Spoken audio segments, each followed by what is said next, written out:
In part 1 of this two-part bonanza, we took a look at the colourful history of this epic Ford Capri RS2600. And now we catch up with long-time owner Roger Townshend as he walks us through the restoration to date. And he shares some of the stories the restoration has uncovered along the way. So buckle up and hold on tight.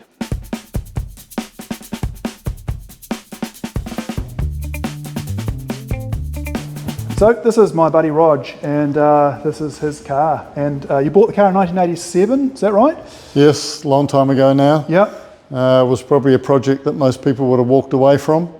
I knew it was a special car and paid way too much for it. Have spent way too much time on it. But passion is a powerful thing, so we're moving on with it at the moment. And it's quite forward thinking too when you think about it, because back in the 1980s, although the values of single-seaters and old Can-Am cars and things were going up, not too many people, especially here in New Zealand, were buying old sedans with the idea to restore them. So it was quite a forward-thinking purchase in a way. I don't know if you realised that at the time. Well, I guess it's based around the excitement around sedan racing in the 70s. Yeah. We all remember the amazing races, the amazing events, the Wigram event particularly for this car. There was a magic about it, and I guess that was really the attraction to me. But for me it had to be a genuine car, because I knew I'd spend a lot of time, a lot of money on it. Yeah. So it had to be a car that had good history, which this car has. When I brought it, it was really a basket case. There's been an awful lot of effort gone into the bodywork side of things. Huge amount of panel work. Burke's Metalworks, who are masters, carried that out for me. And it's been on again, off again restoration for the last 40 years really. Life and other motorsport events have got in the way really. Absolutely. And several other restorations along the way. So, but now this is the focus. And we've even gone so far as to set a finish date, which is about 18 months away. Yeah, great. So there's a commitment right there. Absolutely. And it's a very original car, isn't it? And you actually got to see Paul Fahey race this in period, didn't you? Yes, definitely. Yes, yeah, indeed. And Paul came and visited me about a year ago. Yep. And stood with the car and told me endless stories about it, which was great. Pretty good for a 92-year-old with a great recall and a bit of a legend of our sport. So that was very enjoyable time. And so with the body, although, I mean, some people would have taken this car and just said, rebody it. But of course you saved the body, which took a lot of work, because I mean, this was V8 powered. And when they put the V8 in, when Inky Tulloch first put a V8 into this car, small block Chevy, they cut all the firewall away, didn't they? Because the regulations allowed that, didn't they? That's right, it was cut through here and the engine sat back in here, so that's right. it was very badly messed around. Yeah. Just even in quite a short period of its race life, it was amazing how it had been cut around and altered and changed and modified. But that's racing cars, really. Absolutely. I brought a complete left-hand drive road car that I saw driving down the road because I knew I was going to need a left-hand drive firewall at some point, and I paid far too much for that as well. But I had to have it because I needed the firewall. So we unstitched the firewall and the floors, and like I say, Burke's Metalworks did a fabulous job of all that. It's a big project, there's no question. A lot's been done and there's still an awful lot to do. But I must admit I'm enjoying now it being my focus. And so we can see some of the old scars and things along the top of the roof here. Hopefully my camera will pick this up. Yes, you can see it here. This was where a Grant Walker tipped it over at Tiratonga. They just bet the roof out and bogged it up. And this one here was Paul Fahey's last ever race at Pukekohe in this car. They ran a special event for him, and unfortunately he tripped over a Mini that he was lapping and did quite a bit of damage to it. It hasn't had too much damage, but it's an old race car. So well, that's it. Raced hard for a dozen or so years, wasn't it? Yes. And you've retained as much of the car of the original car as you possibly can. So this includes the back flares here that were the original flares to the car. The front ones had received quite a bit of damage, hadn't they, over the years? And yes, they'd had a very hard time. yeah. Yes. Yeah. These are the original BBS wheels, aren't yes. they? That were fitted to the car in 1973. So it's amazing how much of the stuff, how many of the components were carried right the way through. And of course you've had to go searching for parts too, haven't you? What's the story with these seats here? They're the original seats. Yep. Both came with the car. They originally covered in that orange Nomex material. Yep. This one's been recovered at some stage. They're both the original seats. Yeah. The passenger seat was only installed at various European Touring Car Championship rounds where they demanded it had 2 seats in it to qualify as a touring car. Yeah. Not always, but sometimes they had to put it in. Yep. There were a lot of amazing original components still with it, which was quite surprising considering the life it had led. You know. Yeah, absolutely. Literally from Le Mans to Levin, you know, it had done it all really. And so this, in the 1973 European Touring Car Championship, this car raced at Le Mans, didn't it? Yes, it did. It raced at Le Mans. It retired in the middle of the night with a valve train failure, and then it raced at the Spa 24 hours. Yep. And it retired there also sometime in the early morning with a similar problem. But it did all of the European Touring Car Championship rounds. The first one was at Monza. It performed very well. It was second with Jochen Mass and Jody Scheckter driving it. Right. Yeah. It's done a lot of stuff. It's had a lot of big days out, this car. and you, through a lot of very intensive research, have managed to find the tiny details that differentiate this car from the other 5 factory cars from 1973. Absolutely. Sadly, I'd have to describe myself as an anorak, which bores most people to tears, but I am a detail-focused person, and for me it has to be right, or I wouldn't be happy with it. So, you know, it gets quite ridiculous at times, but anyway, rest assured it will be right when it's finished.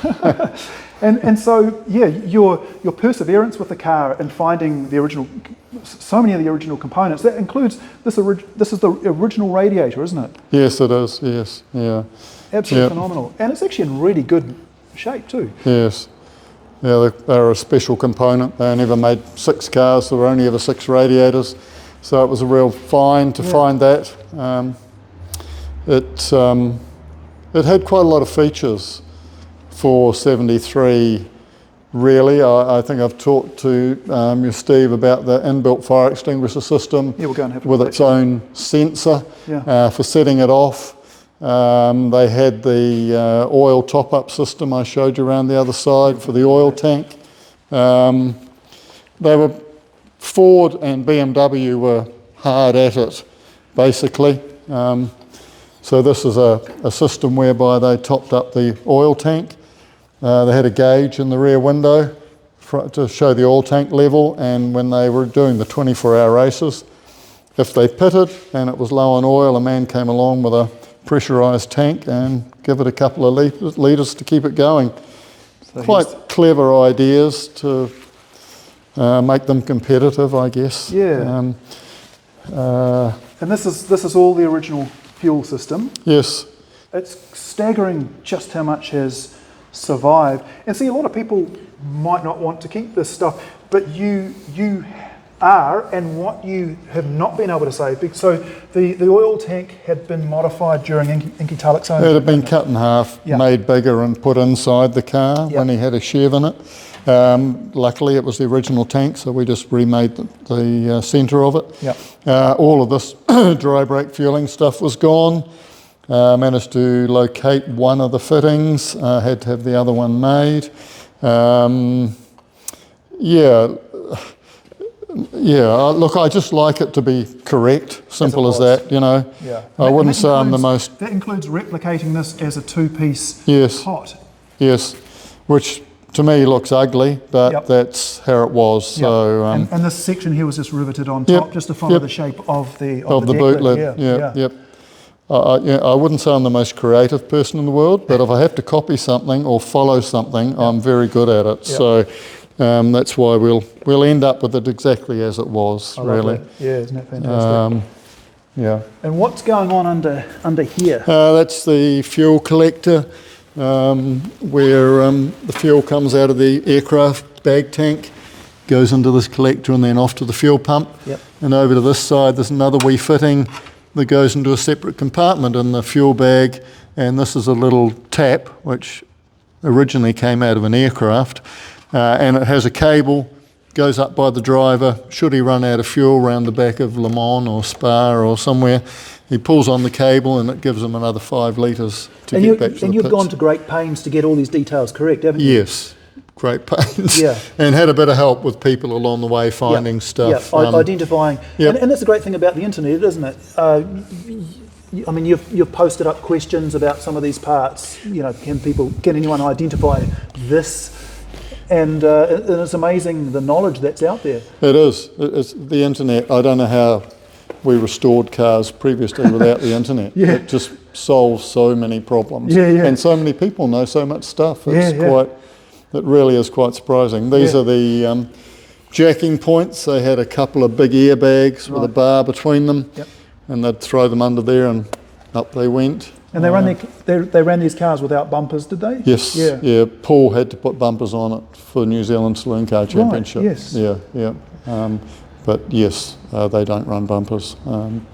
So it's really a project driven by passion and over-enthusiasm. And a desire to get it right. And you can see as you've started, because these cars are all painted black on the inside, yes. the engine bay, yes. and underside, weren't they? Yes. Yep. So, and so you've started taking all the original paint back here, and this is the original deck lid, and you can see here scars and all, and you can see along the back here, just on the intersection here, this is where a big wing, the big back wing, was bolted to the rear of the car when Inky Tulloch raced it.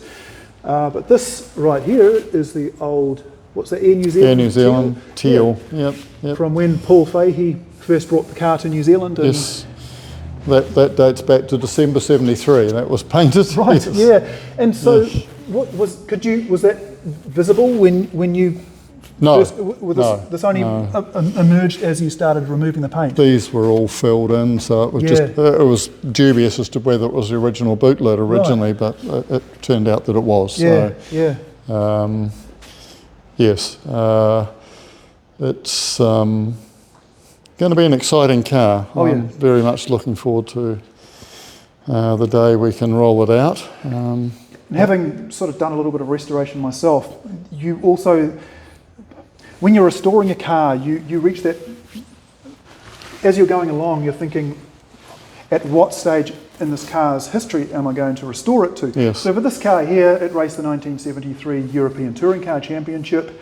Then it came to New Zealand and it raced 2 successful years with Fahey. One, in the first year it still had the Cologne V6. The second year it was fitted with the Essex, the Cosworth GAA quad cam motor. Yes. So you're going with the quad cam motor, aren't you? Yes, I am.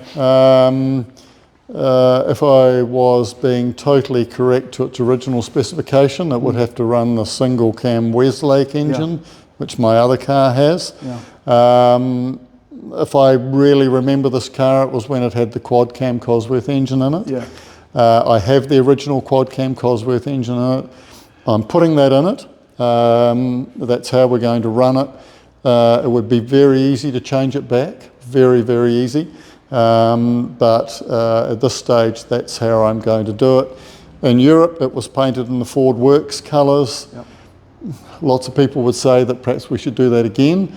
But it has such a strong Kiwi history that I will put it back to the Air New Zealand colours when it first ran in New Zealand, because that's how everybody here remembers it. Absolutely, it's a great looking livery. It's quite funny, you see cars that you remember from an era, and when they're restored they look completely different to when you remember them, because someone's put them back to their international colours, and I always find that a bit disappointing, But, so anyway, this is going back to Air New Zealand colours. with the quad cam Cosworth. And you said you found the original quad, so the original quad cam that Fahey ran in this car in the 1975 season, Yes. and that then Grant Walker ran for the next couple of Yes. seasons. Yes. You have found that actual engine. Yes, it was in Graham Barker from Rotorua built a RX-7 four-wheel drive rally sprint I remember that car, and yeah. it was in that. Yeah. Wow. And I approached him early on. And he said, "Well, when I'm finished with it, it's yours." So, and he was true to his word. Isn't that amazing? So, a very exciting engine. They rev to 9,300 RPM. They produce 440, 450 horsepower. Yeah. They look beautiful. They sound beautiful. They do. So I'm excited about that. Yeah. And that engine is a part of this car's history. It is. You know, so it's not like you're changing the history. Well, in reality, you know, that engine was in the car less than 2 years after it was built. So it's very close. You know, and I think it's totally okay to run that engine. And as I say, in the future, if someone wants to put it back to the single cam, that's a very simple thing to do, you know. Yeah. So, Yeah. yes. Tell us about this roll cage. I'm quite fascinated by this. And these are the original fiberglass doors too, which just amazes me. Yes. Quite beautifully constructed. They are aren't beautifully made. They're solid and they shut nicely, and they're the original bit. Amazing, survived. And I think we were looking before, Steve, at these little markings around here on the rear flares. That's right. Where these are where they put little lights to illuminate the race number for 24-hour races for Spa and Le Mans. The numbers were on different sides, so they have those on both sides. And you make these discoveries as you remove You the do, paint. you do, and it just confirms the history. We know the history anyway, but it just confirms it. That's it. And also with this passenger door here, isn't it? Yes, this row of rivets around here. For the night races, they put a very thin, metallic, reflective circle on there with the number on it so that it would show up at night. So all that stuff. And a lot of people tend to lose that along the way. You've got to be a wee bit careful. Sometimes you look at something and go, that's rubbish or that's not right. Yeah. But just look a wee bit harder and it actually is correct. You know, it is the right bit. So, and there's been a lot of that with this car. So you've had to put in a new roll cage, haven't you? But yes, we have. It's to the exact same shape as the original, isn't it? It's completely the same.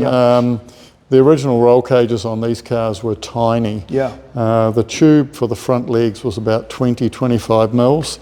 And these are cars that are, back in the day at Le Mans on the big straight, were 170, 175 mile an hour. And they had these tiny little roll hoops. They were very brave guys, really. And that extends through here. I've never seen anything like this before. So this extends through the firewall and along the front inner fenders here, and it's actually attached to the front inner fenders. It's. I guess they were looking for some structural rigidity to tie it together. But we have had to replace that if we want to use it. We couldn't run it with the original cage. And that's the trouble, isn't it? With a car like this, you need to be able to use it at the end of the day. You can restore it exactly, you can leave the original cage in, but then you end up with a car that's largely unusable. We still have the original cage, but there was no way it could stay in the car. So, and so the cage at the back here ends at the rear firewall and then picks up the shock absorbers, or the rear suspension, basically. They also ran a weird feature because they were into safety at that point, because fire was such a big issue. Had an inbuilt fire extinguisher system, but for 73 they decided that it was a good idea to run it through the roll cage.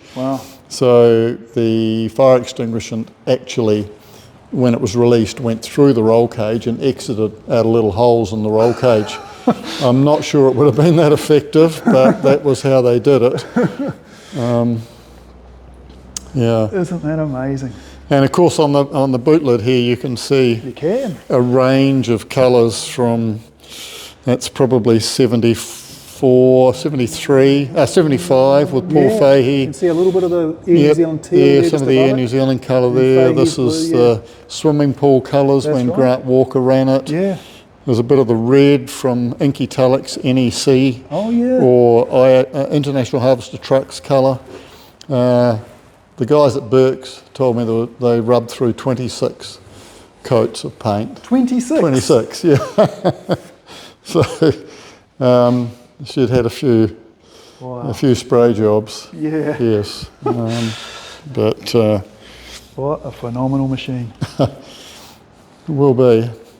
And very light, you know, probably 960 kgs to be realistic, and with 450 horsepower. Yeah. You know, you can see why they were fast. And these wheels, these are BBS wheels. These are the original BBS wheels, as we mentioned earlier, and they are 15-inch or 16? 15-inch diameter and 14 inches wide at the rear, 12 inches wide at the front. Right. Yeah. So those are pretty beefy tyres, aren't they? They are. Yeah, they are.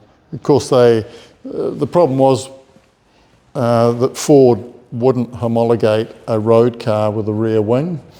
So the RS2600 road car that this was based on or homologated on didn't have a rear wing. And as I think you've alluded to, Steve, BMW really stole a march on Ford.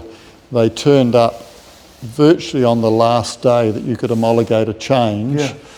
And I believe they turned up on the Thursday with a car with no wings on it, ran it on the Friday, and on the Saturday they went boom and came out with the Batmobile, which had wings everywhere, and from that point on Ford couldn't keep up.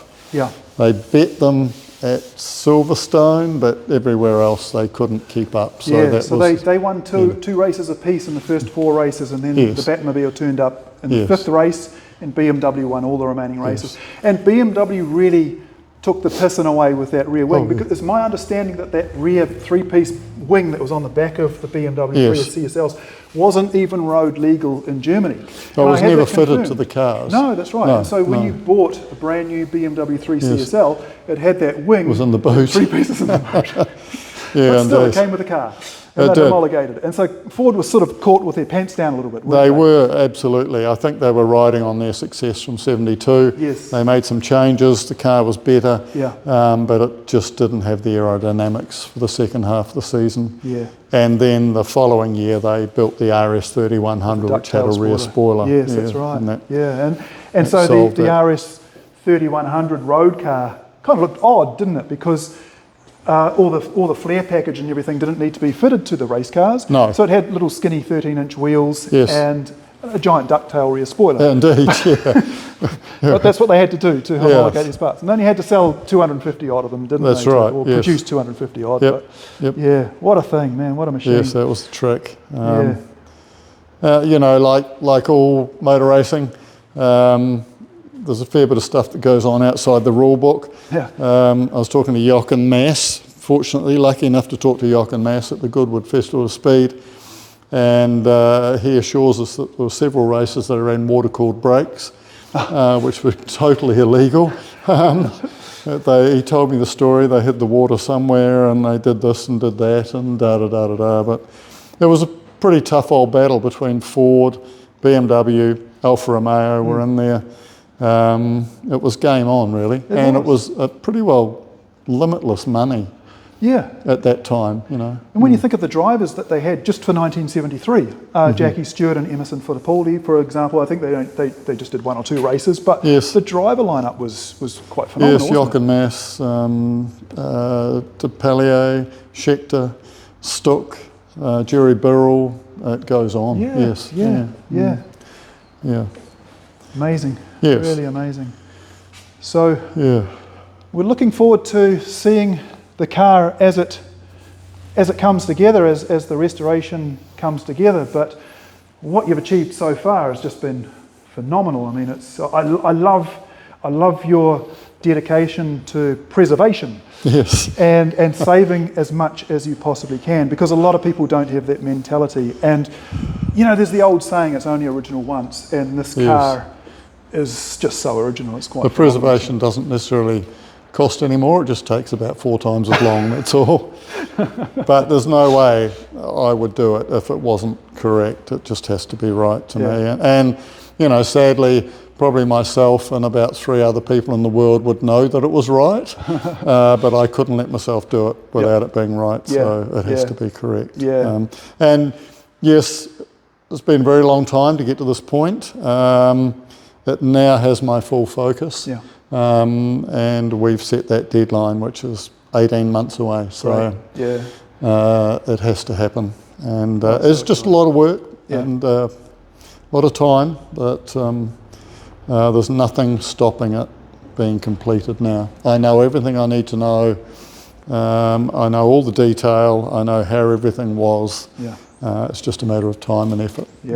I'm so excited to see it coming together. And I congratulations. I just think it's a phenomenal achievement. I think what you've done is just quite incredible. And I know that there's a lot of people here in New Zealand, because of course this car has a big New Zealand history. It does. A lot of people here in New Zealand that are so excited to see this car return, and I'm sure that people will enjoy this video and seeing the car in this stage, and just seeing some of the work that you've had to do to get it just to this stage. It was it was a famous car with Inky driving it.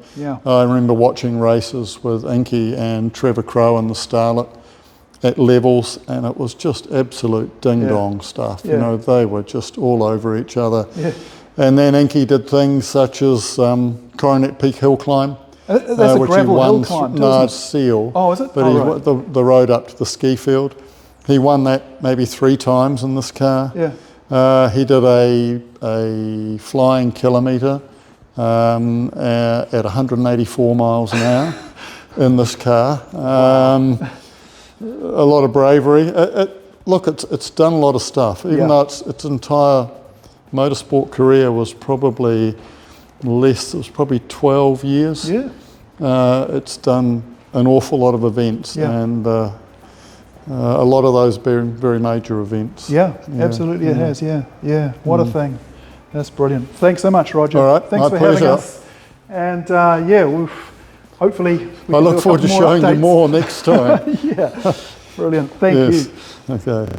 Anyway, if you want to see more updates on this car, let me know in the comments below. Be sure to like and subscribe and to share. Anyway, we will catch you next time. See ya.